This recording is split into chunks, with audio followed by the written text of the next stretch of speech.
આપણા માટે ઉપયોગમાં લેવાનું છે. નિષ્કાળ સ્વામીને જે ભગવાન મળ્યા એ જ ભગવાન આપણને મળ્યા સંત દ્વારા. એટલે એમના ભાગ્ય જાગ્યા તો આપણા ભાગ્ય જાગ્યા. પણ ક્યારે સમજાય તો. ગાયકવાડનો દીકરો મૂરા સારું રડેલો, અરે તારો બાપ તો આખી દુનિયાના મૂરા ખરીદી શકે એમ છે, ખબર નથી. એમ જો આ ભાગ્ય જાગ્યા, આપણા ભાગ્ય જગાડવાના છે. આજે પ્રાપ્તિ થઈ છે ને, સમજવાથી ભાગ્ય જાગશે. ગુણાસ્થાન સ્વામી કહ્યું કે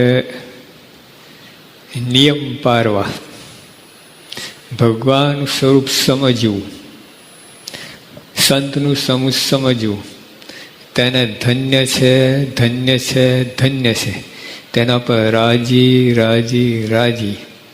6 નોબલ